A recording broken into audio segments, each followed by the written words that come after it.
listeners. Welcome to Grief Out Loud.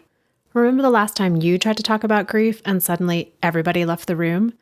Grief Out Loud is opening up this often avoided conversation because grief is hard enough without having to go through it alone. We bring you a mix of personal stories, tips for supporting children, teens, and yourself, and interviews with professionals in the grief world.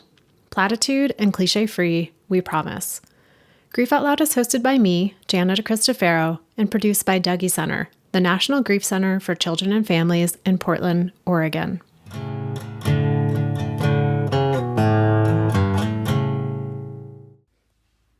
Hey everyone, this episode is dropping the week of Thanksgiving, which feels like the official start of the end of the calendar year holidays, which can be a bit of, well, a mess, especially when you're grieving.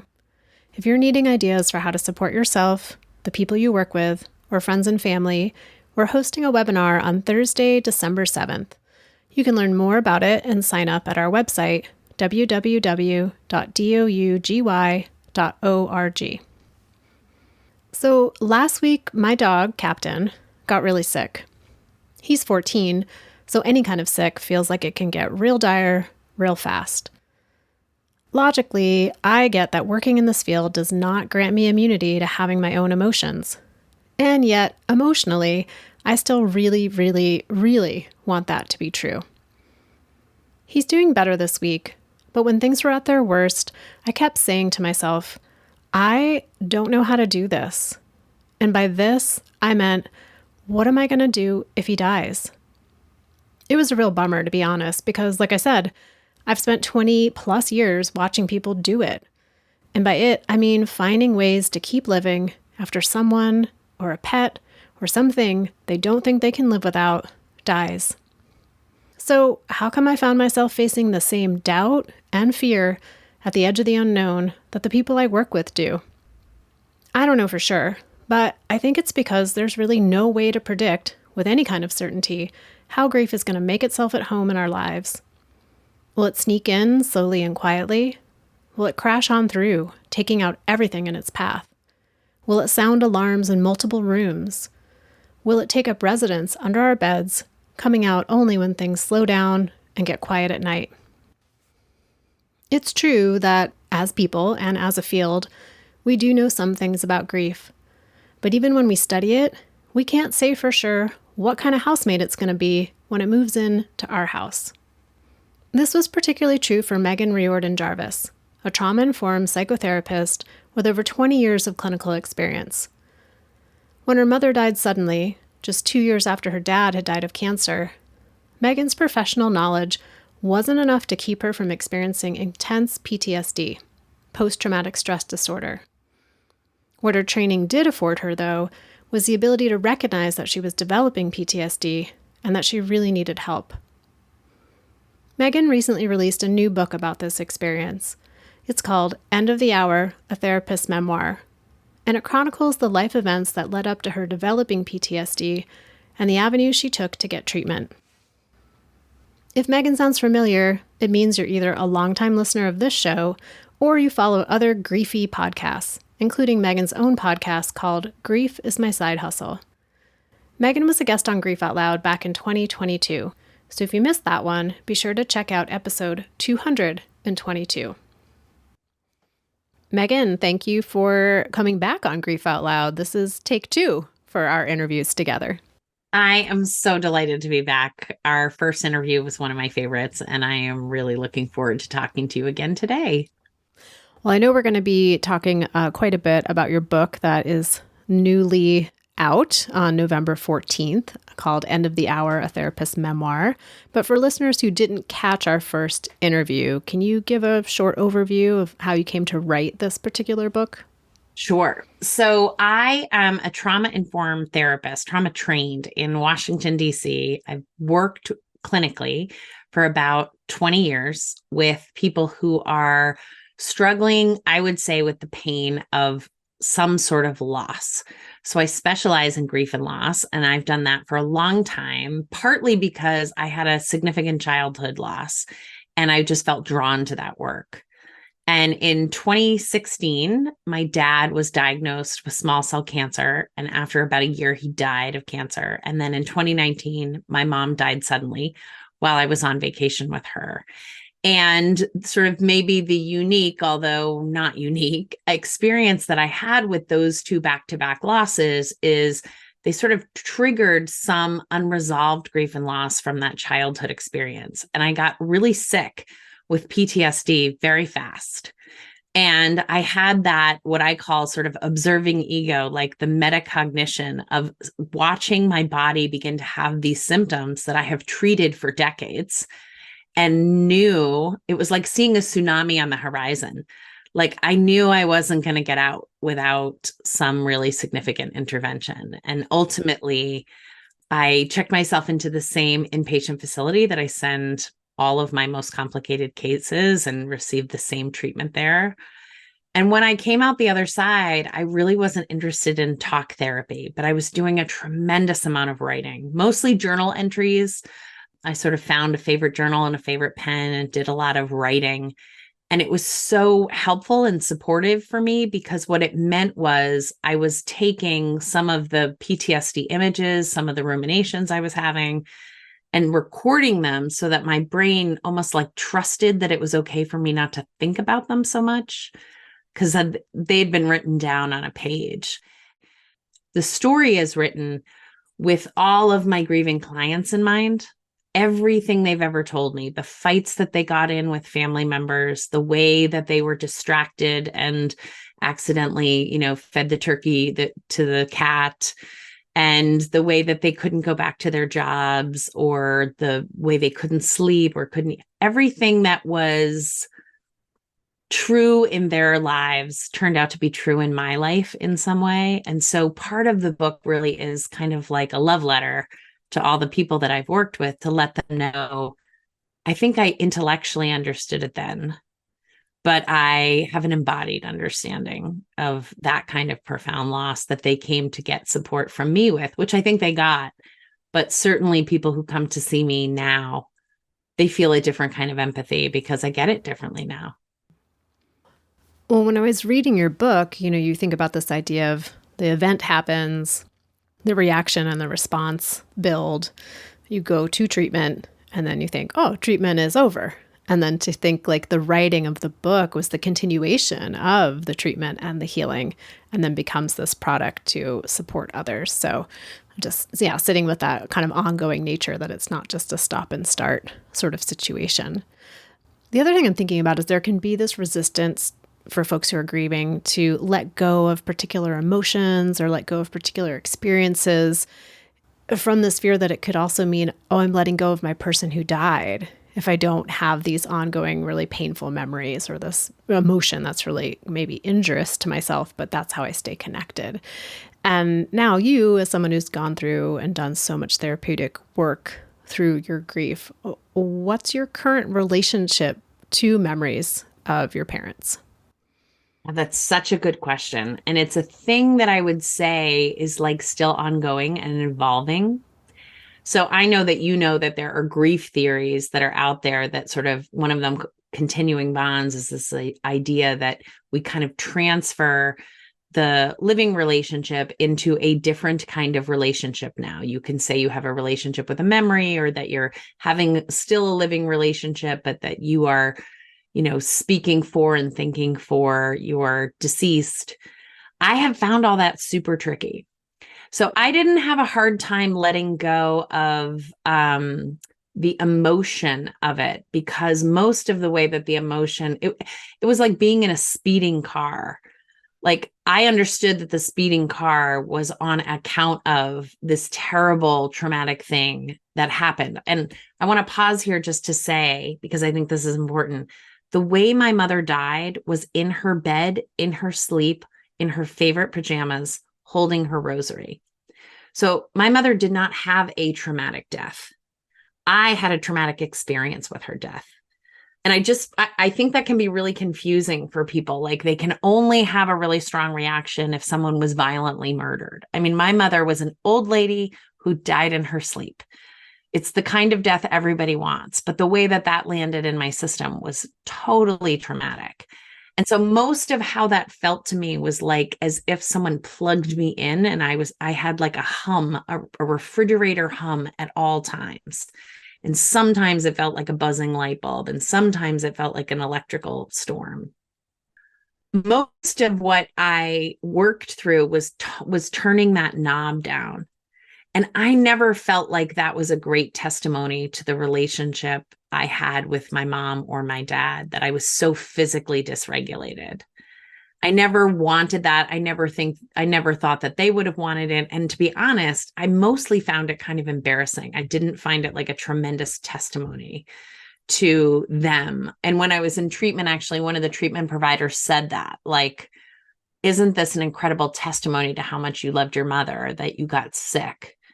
And I knew what she meant, but I was like, that is not the kind of award my mother would have wanted. This would have been so hard for her.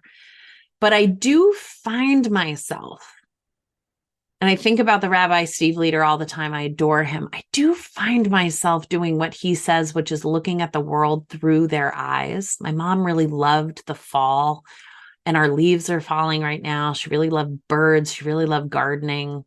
And we just got a dog, so I'm outside more. And I do really find myself being like, Mom, look, there's a cardinal over there, or, oh, look, they put in a bird bath, or I do find myself sort of almost inadvertently talking to her. But I got to tell you, Jen, it's taken me a really long time. So even though I know the theory, and even though I know it is important, I think part of why it's been hard is that I still have these little PTSD slivers. And my PTSD mostly was that I really believed it was my fault she died, even though I knew it wasn't. There was just a very strong part of me that really deeply believed it. And that sort of illness of thinking still exists inside my system. I still have to fight against it. And so I think there is a part of me that has a hard time keeping my mother in mind and having a conversation with her, because I do still feel sometimes, some days when it's harder and not easy, like I owed her something that I didn't give her. Do you have a sense, Megan? Because I'm thinking of listeners tuning in who might be like, ooh, I carry that same, like, seemingly illogical sense of responsibility of like, it was my fault. I should have done something. Do you have a sense of like the origin of that? And then my second question around that, like, is it helpful to identify the origin, or is it more just like, how do we mitigate this response? And that doesn't really matter where it came from. No, that's a great question. And I don't know like the clinical answer, but I can answer it for myself, which is, so that the clinical term for that is a rumination. And a rumination, if you think about a rumination, it's like Piglet and Pooh walking around the tree, scaring themselves by their own footprints. A rumination has no productivity. If you're worried about something, oh, I'm worried that my tires need to be changed. Thinking about your tires is probably going to help you make an appointment to change your tires.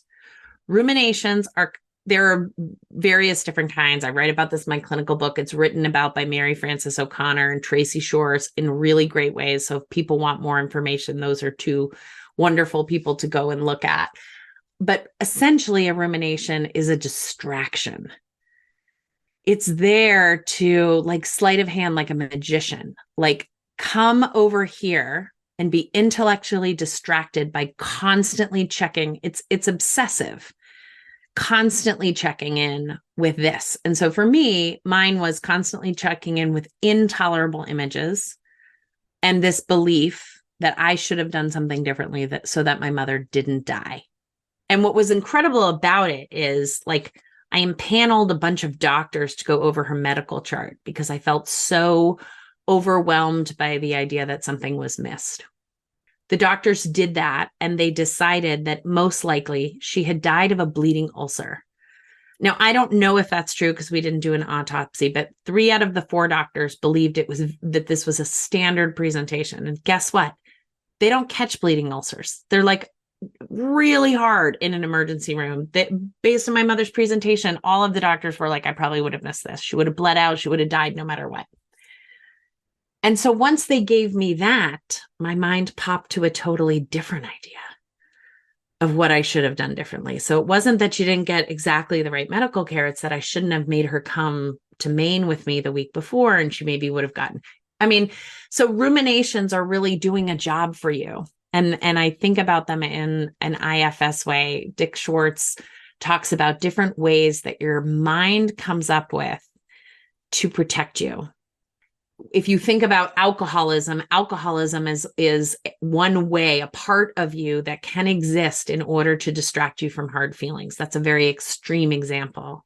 But a rumination, I mean, boy, what it distracted me from was I'm going to have to figure out how to live without my mother. And what it offered me was relentlessly is you can just blame yourself for the rest of your life. You'll feel miserable, but it won't be the kind of misery which is like existentially sort of terrifying and dysregulating.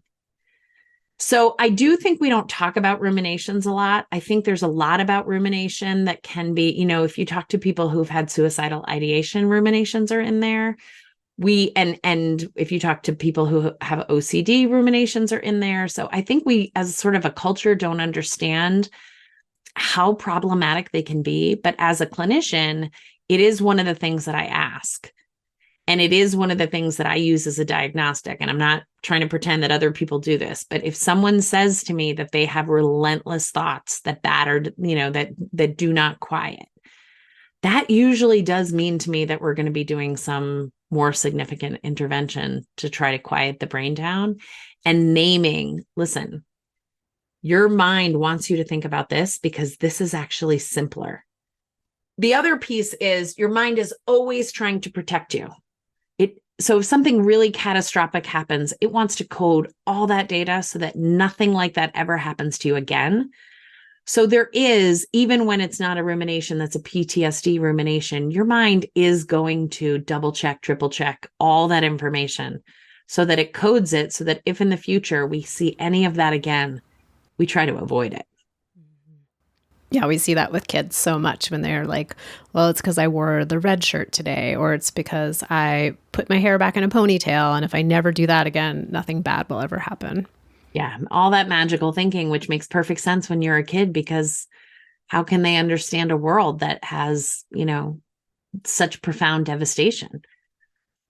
And it seems like even for you and us as adults, how do we understand a world that has so much profound devastation? And I wonder sometimes if adults can get caught in thinking, I should be able to hold this, the bigger existential piece that you mentioned. Yeah. I mean, what was so interesting for me is that my mind was really alert. So like my clinical mind was like, oh, this is a rumination. This is what it's for. This is what it's doing. But having the intellectual understanding and knowledge of what it was and what it was doing did not stop it from happening, which was unbearably humbling. I still needed the treatments. I still needed EMDR. I still needed meditation. I still needed to move my body. I still needed to get nourishment and rest in all the ways that are so important when your central nervous system is dysregulated. And Megan, what's your sense, because your dad died a few years before your mom, but it was really after your mother's death that the PTSD really kicked up. Like, what's your sense of why that happened, of one versus the other? Such a good question. So I have this little cartoon that an artist drew for me about like what traumatic loss feels like versus loss that you are anticipating. So with my dad, I have this image of like every week he was dying of cancer. Most weekends I would fly up to see him and sit with him in his rehab hospital where he was mostly doing hospice. And it was like I would drink one cup of grief, and that he and I would have these conversations and we were kind of co-creating where we were losing each other and he was dying and I was not dying. Also, my dad was a person that I spoke to regularly, but not every day. So I had, and I didn't need him for a lot of things. With my mom, it was more like drinking 2 gallons of grief in 1 minute, and it made my body sick really fast. It was too much for my mind to take in. It was too impossible to believe. I called my mom every day.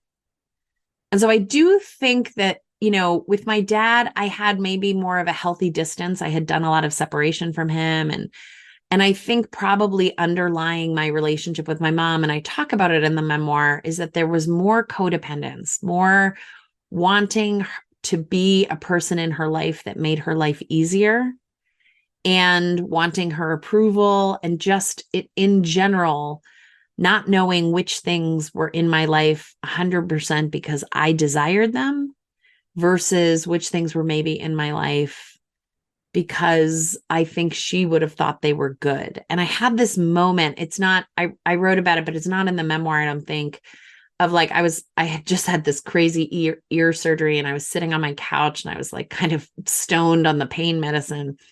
And I looked up at my mantelpiece, and my mantelpiece above my fireplace had like shells from her beach, a picture of the view from her beach, candlesticks that she had bought me, like, another hurricane lamp, all the things. And I was like, do I even like those things? Are those things would I have chosen them if she didn't? And so I think that's part of it. There is this identity thing that happens when you lose someone you are profoundly attached to. And it is for a while really confusing of like, who am I even without them? So I think there's that. But I also think with my mom, I really did have some of the way that I live my life is almost predicated on wanting her to be happy about it. And I didn't have that with my dad. My dad and I had years of me just sort of being like, shut up, old man, I don't need your opinion. And it's not that my mom and I had the easiest of relationships of all time. We actually, when I was in my 20s, it was pretty sticky. Like I found her really difficult and she found me really difficult, but we were in this sweet spot. There was something about me having children that made me so much more relatable to her. Her full-time job, sort of starting at the age of 21, was raising kids. And so we just had an easier time together. And I really was not even close to done. I'm still not close to done with, being two grown women raising children together. I don't know if this image fits or not, but as you were talking about the difference between, when your dad died versus your mom died, I was picturing like someone wearing a shirt and then like a flannel shirt over that shirt. And then when that person dies, the flannel shirt comes off, versus being a sweater that's knitted together. And when your mom died, it was like half the sweater got unraveled and you're left with this shreds of a sweater, and like it's not a full sweater anymore. Yeah.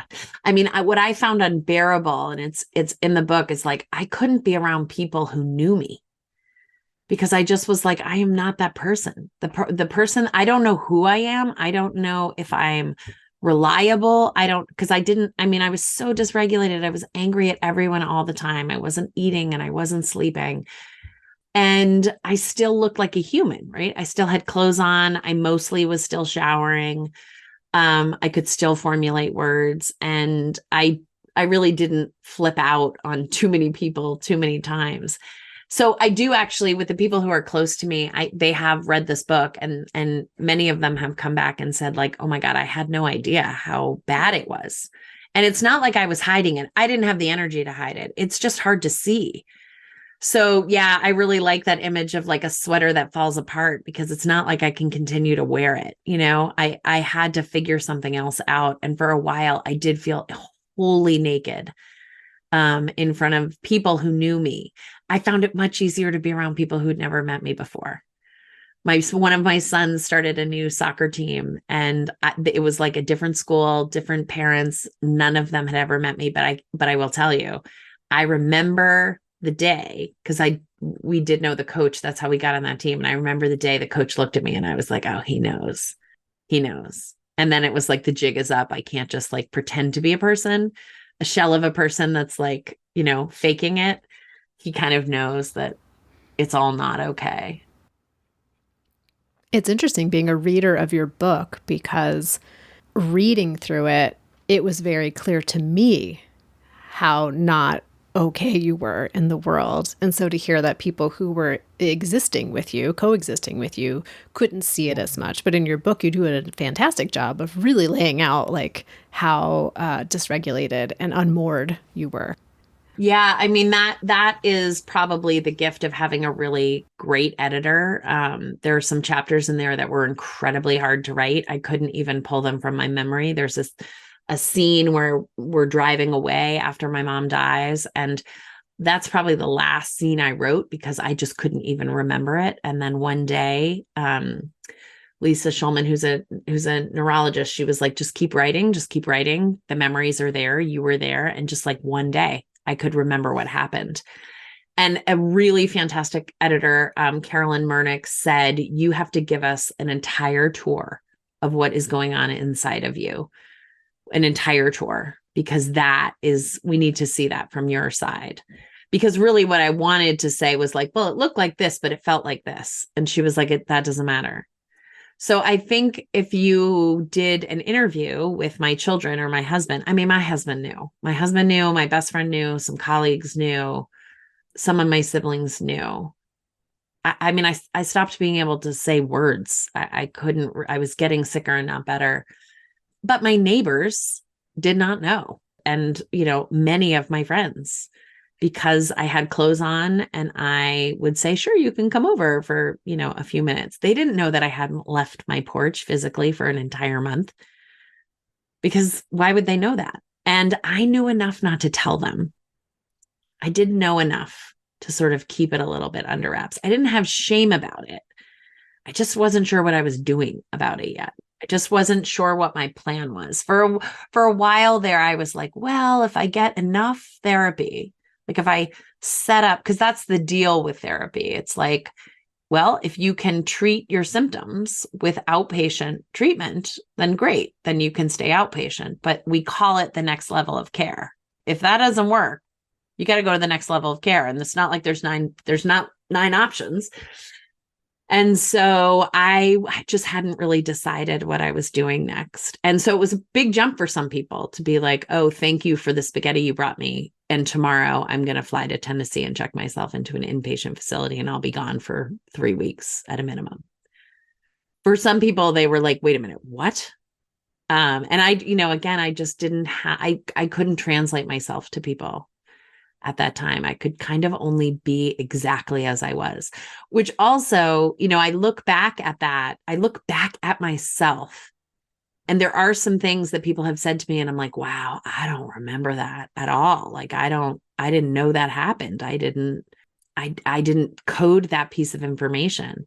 But when I look back at myself, I do see a person who was a little bit masking some of what was going on, because I ultimately really understood that I was going to have to make the person who was the best equipped, even in my really fragile mental state, was still me about what to do about my own mental health. I paired up with some really wonderful, incredible clinicians, but really it was still me who had to say, all right, let's do it.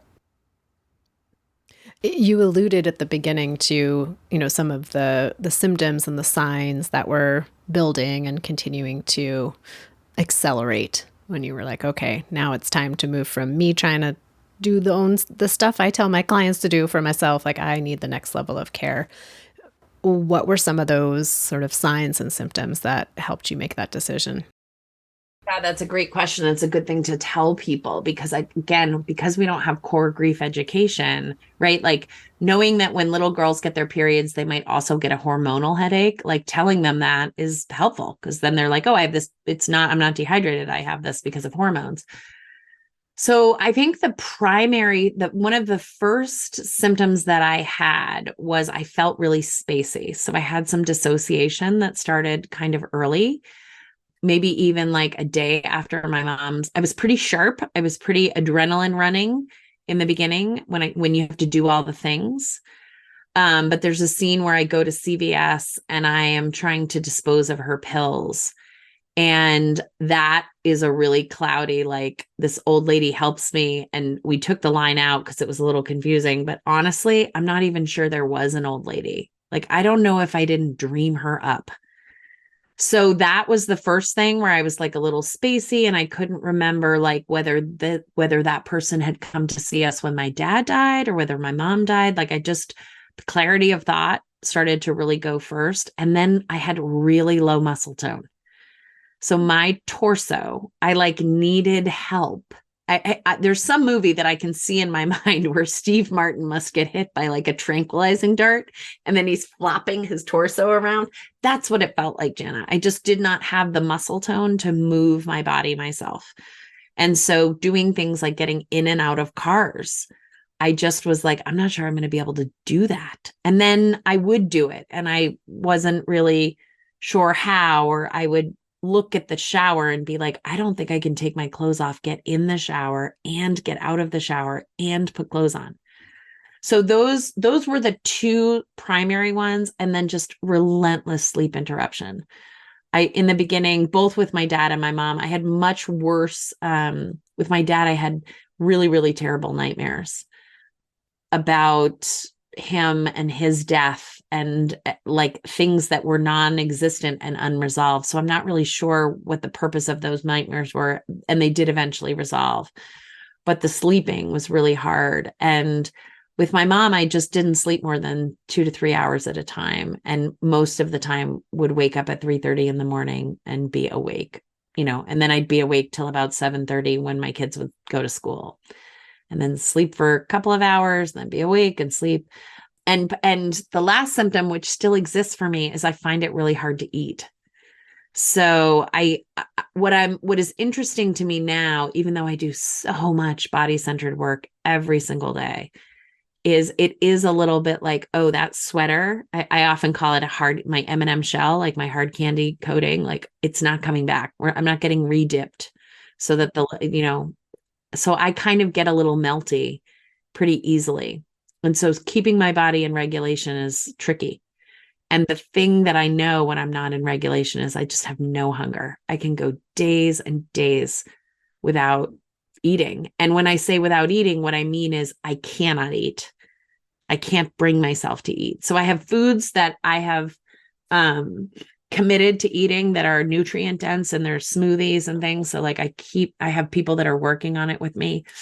So I keep myself healthy enough, but the history that I had around maybe food way back and the experience that I'm having with food now, I think must be partnered. And I think it's just another piece of trauma work that some days I'm like, I'm going to get a handle on it. And other days I'm like, this might just be how this goes. This might just be my relationship with having a system that turns down those cues really quickly. Yeah, like not having an appetite for food, for movement, for engagement in certain things. Yeah. And of course, like I know all the neuroscience about, how does that happen? What is going on in your brain? It means that part of your brain is enlarging and it's sort of cutting off signals to other parts of your brain that would then allow you to have natural hunger. So I get that there's a sort of a problem going on, but we don't have a pill for that problem. And if there was a pill for that problem, I've tried it and it didn't work for me. It kind of reminds me of when you're in a building and the fire alarm goes off, and all you can hear is the fire alarm. There's no like, oh, I'm thirsty or I'm hungry or I've got a little like of a twinge in my shoulder. It's just like, rah, rah, rah. And I'm picturing like that's what can happen in someone's mind as some other signal becomes so loud, it just drowns out everything else. Yeah, and that's such a I love that analogy. I'm gonna think on that one. What it makes me think about is that particularly after my mom died, but to some degree after my dad died as well, I was just really reactive. I was really angry. And I knew from other therapy, not grief related therapy, that when I get really angry, it's not about anger. It's almost like that same thing that a rumination does. Anger is just a distraction. So if I would find myself in a moment like ready to just tear somebody a new one, I often will stop and say like, oh my God, I know I'm not really angry. I'm actually afraid. Fear is what drives me to that really extreme anger reaction. And I do the similar thing with food. If I miss 2 meals in a row because I forgot to eat them, and I just want to say this because I think maybe your audience is like, wow, she must weigh 100 pounds. When your body is dysregulated, that's not how that works. So I've actually gained weight in the process of eating much less. So again, I just want to say that because that's normal. Your body, when it ends up sort of starving itself, holds on to calories. It drops them maybe in the beginning. But I have now learned that if I go a couple of days without eating in a regular way, to be curious about what is dysregulating me and to ask maybe even first, is there some unresolved sadness? I do what everybody does, which is I get a catch in my throat. I feel sad about something.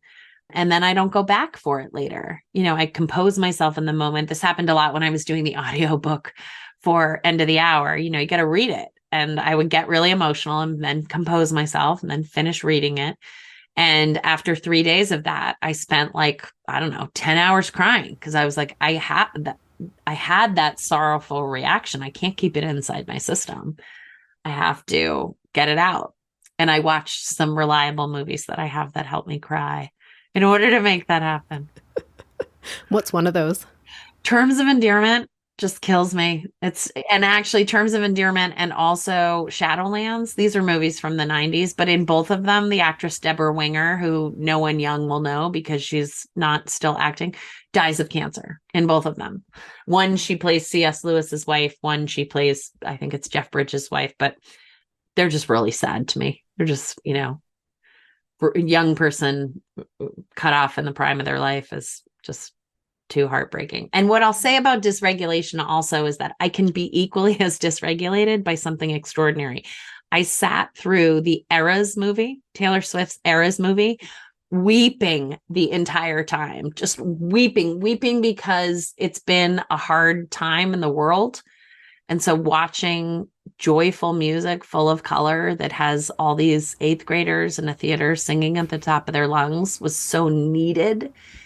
And, say what you want, Taylor Swift is really talented and she's beautiful and she's an extraordinary dancer. And it was just overwhelming to see all those people inside a stadium. And then you knew there was like another, few thousand outside the stadium watching her perform in this extreme way. But I can be brought to tears by the national anthem. I can be brought to tears by a standing ovation. I can be brought to tears by my kids being nice to each other. I can get overwhelmed by hard, but I can also be overwhelmed by just really extreme beauty and intimacy really just as quickly. One of the things I think about a lot, especially in my role, because I listen to so many people talk about their experience of grief and the things that they regret or the things they wish they would have done differently. And I have this false narrative that I'm like, oh, if I just follow all their advice, when this kind of grief comes for me, somehow I'll be protected, which I know is not real. But in reading your book, one of the things that stood out is from a very young age, you had this crushing sense of responsibility. It seemed like anything went awry in your sphere and you were like, oh, that's my fault. And, obviously that played a role in the development of your PTSD with your mom's death. I'm just curious if you, looking back, is like, oh, is there something if I had shifted that would have turned out differently? Or are there suggestions that you have for folks who are also carrying that really like overwhelming sense of responsibility? Yeah, I mean, I think like without being too clinical about it, what I would say is there are a multitude of ways that one can end up feeling responsibility as a child inside a family. Usually there's, it's a little bit of like, well, there's smoke, there's fire. Like usually it means something isn't going right somewhere because children should believe that parents are in charge and parents are taking care of you. And, one of the impacts of having a teenager die when you're 9 is that kind of blows that out of the water. I remember standing in the hallway of like my 5th grade classroom and these two boys were going to fight and they were saying stuff like my dad's bigger than your dad. And I'm like, how are our dads relevant at all? Like they don't even keep us safe. Like they can't.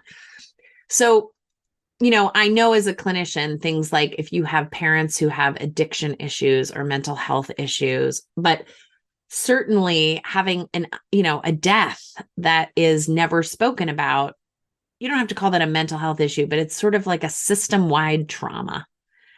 And we never talked about it. So the little 9-year-old in me was just sort of like, well, I'm going to do the best I can to make sure nothing bad ever happens to our family again. And of course, at nearly 50, I look at that and I'm like, how did anyone let me do those things? Oh, and Megan, I just want to say for listeners, this is the death of your friend Chris, who drowned when he was a teenager and you were 9. Yeah. So the book opens with this that he's 16 and I'm 9, and he's beloved by sort of everyone in the town. And it's a summer community. So it's pretty easy to go from the summer community back to where I was raised on a sort of in farm country in Massachusetts. Nobody knew the story there. And so it was easy for me to not talk about it. And it seemed like people weren't supposed to talk about it, but it didn't mean I didn't have feeling about it. And my mom was present when Chris's body was taken out of the water. And so she had PTSD from that, as I think anyone would. She responded to that by crying at night, which I heard and scared the crap out of me. But like, I never told her I knew she was crying. We didn't talk about it until I was like in my 30s. But she really did have PTSD and it went untreated. And then, sort of, the vicarious trauma to me is that she did not seem okay. And we had a lot of kids in my family. Like, there were 6 kids. We had a lot of stuff to do. And it seemed reasonable to try to help. It just seemed reasonable. And the thing is, when you try to help and you are kind of smart and able, is you are helpful. And then that feels good. And then people are like, hey, can you help? Because you were helping before. Can you help? And it's like, sure, I can help. And so that parentified version of being a kid was something that, I didn't know existed. I didn't know that other people didn't do that. I didn't really know until I stepped into a therapist's office and she was like, wait a minute, what? You were babysitting your other siblings while your parents were out of the country when you were 12 years old. What are you talking about? And I was like, now that you say it, maybe that wasn't the best idea ever. I know we're coming sort of to the end of our time together, but this just popped into my head when you were talking about, like, as a kid, you saw a need, you tried to help, you were helpful, people gave you accolades for that and put more responsibility on you. What's your relationship to helping now as a therapist who's writing helpful memoirs in the world? Oh, Jana, that's a good question. I could be here all day. It's a struggle, like becoming sort of a people pleaser I'm an Enneagram 2, as a way of navigating the world is really, really, really, really difficult when you become traumatized. Because when your body and mind need all of the energy and all of the care that you have for itself, it's a little bit like, oh, you've been doling out charity money to all of these folks who are buying their breakfast with it because they're hungry. And that feels great to give them you don't need it. But then if you need it, it feels awful to look at people and be like, I'm so sorry, I can't give you money for breakfast. I am so sorry. Like, I'm so sorry I made you reliant on me for breakfast. So I would love to do the thing that I think we like, which is like, oh, it's a hero's journey. Like, I am recovered and all, but I have relationships that are still recovering from this. I sat down with a friend the other day. I don't think she'd mind me saying this because we have talked about it, but really what she said was, so when are you going to be back? And I was like, wait a minute, what? It's been 4 years. You're still waiting. Like, I knew I wasn't ever coming back. I thought I told you that. But when people really like a version of you, they're going to wait for that version to come back, right? That's how people stay in marriages for 10 years. They want the guy that they married to be the, guy that they have now. So it's a struggle. It's really hard. It's really hard to put myself in the person who gets to serve myself first. And sometimes it's okay to not do that, but I do a lot of like checking in with people. I check with my husband. I check in with my best friend and I'm like, this is what I'm thinking I'm going to do. What do you think about that? And they kind of, and my sister as well, they kind of know, like, maybe Meghan can't totally be trusted because she has this old way of functioning inside her system. But I will tell you, God, I miss being that person. I miss being the person that people look to as like pulled together and able and capable and the person you would rely on in a pinch. I'm not that person. I don't mean I'm like a scatterbrain and you couldn't rely on me, but I am somebody who would maybe check in with it. I wouldn't give you an instant yes. I would have to. And a nice example is my husband is out of town. And when my husband used to go out of town, he used to go out of town when their babies were little for like 3 weeks at a time. And when I think about that now, I'm like, how did anyone survive? Because our life is predicated on two parents working as hard as we possibly can to keep these children like fed and clothed. The kids are older now. They're 15, 13, and 11. So they do a lot of stuff on their own. But my husband went out of town and he handed me this list because I used to do the things. One of the things that happened when I went to treatment is now he does all the things. I like that better. He's better at it. He handed me this list of like, this one goes to tennis on this day. This one goes to, physical therapy on this day. This one. And I looked at it and was like, yeah, we're not doing all this stuff. Like, that's what I said out loud. Like, baby, I'm just aiming for a B-. And I don't feel bad about that. So one of the strengths that I would say is that I understand that a B- is really good grade. Nobody's looking at my grades. My kids understand that a B- is really good in terms of like functioning, and that it would cost me to try to get an A. It would cost me that I maybe used to function at an A or made it look like I functioned at an A. I'm not even trying to do that anymore.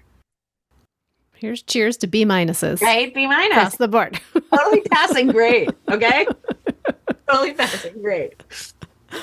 Well, Meghan, as we do come to the end of our time together, I know your book is hitting the, whatever you call it, the stands these days, November 14th, 2023. And listeners, this episode may or may not be out before or after November 14th. Where else can people find you, connect with you?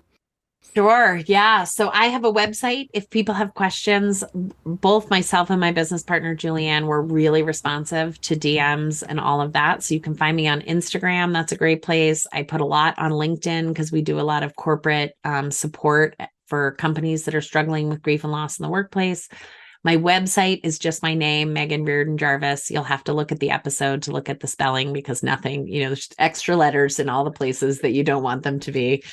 And honestly, if you Google my name, I don't think there's another Meghan Riordan Jarvis out there that, is doing grief work. So you'll find me really easily, and just feel free to reach out.